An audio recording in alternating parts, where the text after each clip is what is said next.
white blood cells, of course, are part of your immune system, and then there are these cell fragments. What they do is basically aid in clotting and release clotting factors.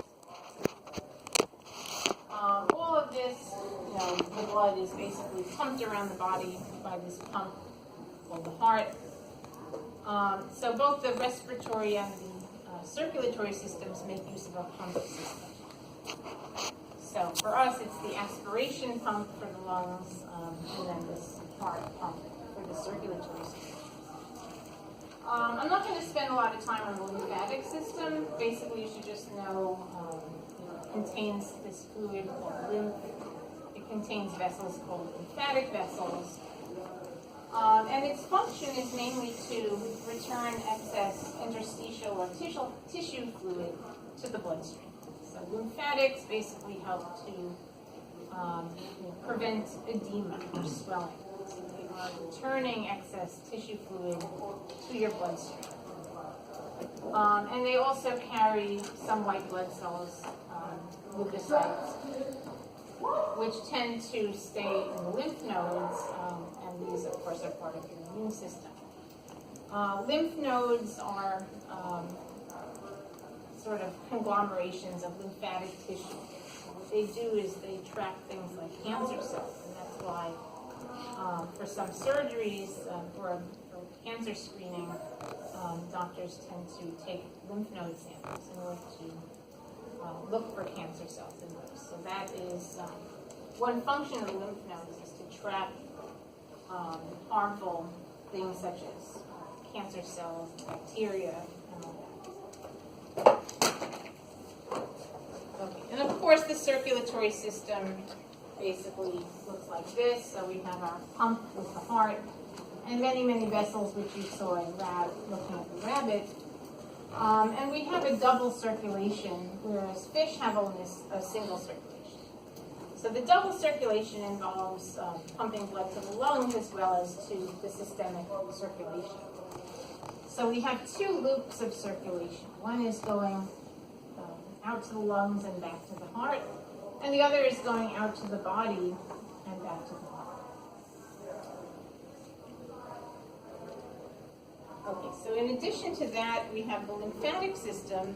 The lymphatic system actually derives embryologically from the same source as the veins. So they're really associated very closely with the veins. These are all the lymphatics in your body, and they have various lymph nodes, many different places. Sometimes the lymphatics actually closely follow the veins, so they can actually wrap around the veins so that they can directly communicate with them.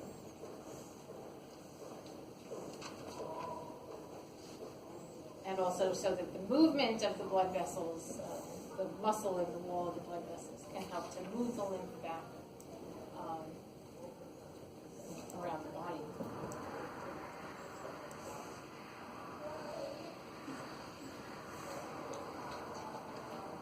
Okay, so we know what the color convention means. So red is oxygenated blood and blue is deoxygenated blood. Notice, though, that when we define arteries versus veins, arteries are always going away from the heart, whereas veins are always returning to the heart. So the definition of arteries versus veins depends on direction and not on oxygen content. So again, there are a couple of veins and arteries, as you know, that don't do what they're supposed to do in the sense of carrying oxygenated versus deoxygenated blood. So, for example, the pulmonary arteries are actually carrying deoxygenated blood, whereas the pulmonary veins are carrying oxygenated blood. Okay, so let's take a look at the structure of arteries and veins. So basically, the structure looks something like this. So you can see the artery, here's the artery, here's the vein, capillaries in between. So of course arteries are carrying blood away from the heart to various organs of the body. Veins are returning it to the heart. And the capillaries form a network that interconnects arteries and veins. There's also venules and arterioles. So arterioles are just small arteries, venules are small veins. The major difference is in their tissue composition. So you can see here, basically, arteries and veins tend to have muscle in their walls, whereas capillaries don't. So the major difference is the structures found in these different types of vessels. So what we have here is arteries and veins, similar structure with 3 layers.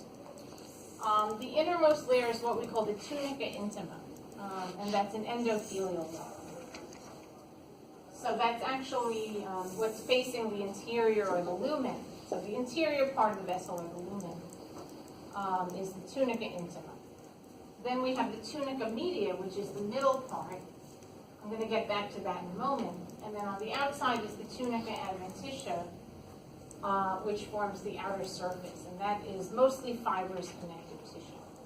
So the tunica media is actually the part that differs between arteries and veins. So let's take a look at how this works. So in very big arteries, you have smooth muscle and also lots of elastic fibers. Why do arteries, large arteries, need to be elastic? Anyone have an idea? Yeah. Because of the pressure of the blood being pumped from the heart. Very good, yes. So they need to withstand the pressure of blood being pumped out of the left ventricle. So large arteries like the aorta need to be very elastic in order to withstand that blood pressure. So they have smooth muscle and also these numerous elastic fibers. Smaller arteries have smooth muscle, but they have very few elastic fibers because it's getting farther away from the heart, and you don't really need so much elasticity because the blood pressure is lower. In the big veins, you have smooth muscle but no elastic fibers, so essentially none. And the reason for that is that in the large veins, the blood pressure is actually very, very low, so it's the lowest. And so there's no need at all for elasticity. Some terms, basically, when the smooth muscle in arteries and veins contracts, we call that vasoconstriction. And when it relaxes, we call that vasodilation. So those are terms, if you're headed for medical school or dental school, that you should become familiar with. And these two processes will determine the amount of blood flow to the capillary beds. So whether there's vasoconstriction or vasodilation happening, that regulates how much blood is getting to the capillaries.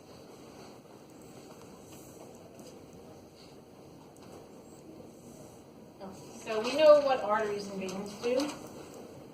And arteries have this elasticity that helps them to absorb and distribute the sudden surge of blood flow during systole. So these are two terms to remember from intro bio. So systole, diastole. Who can tell me what they are? What's systole?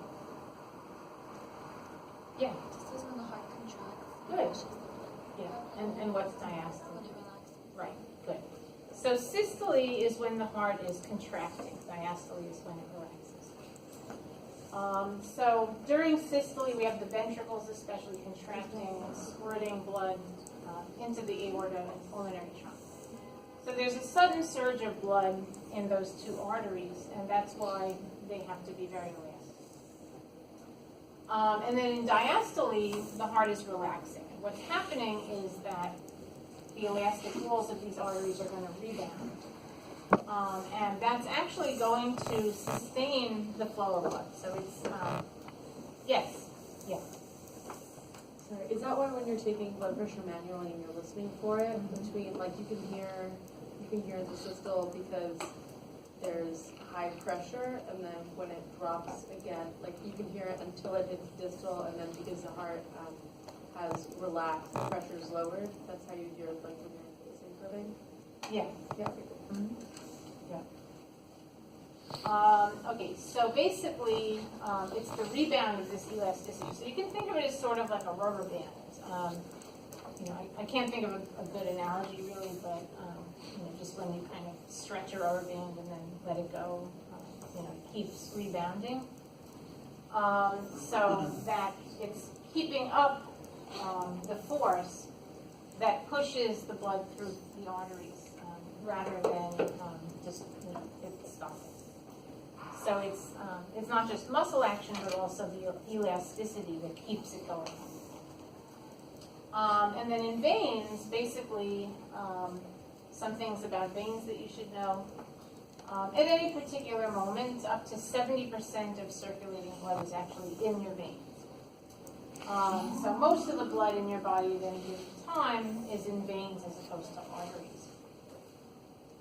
During stressful times, slight vasoconstriction of veins can actually move some blood from this venous reservoir to the arterial side.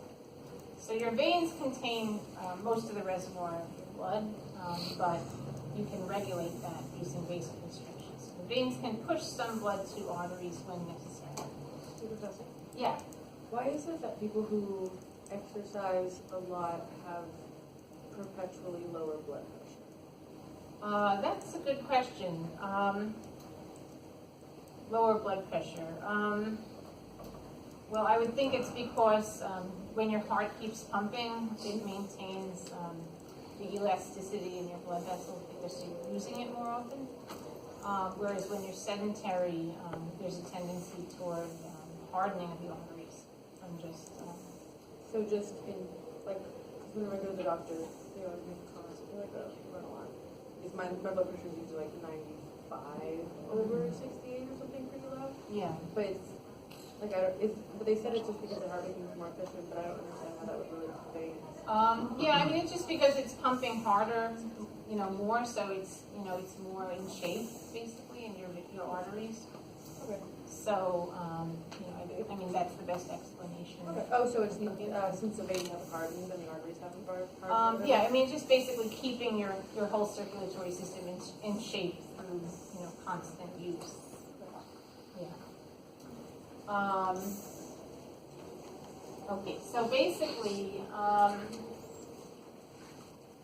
right.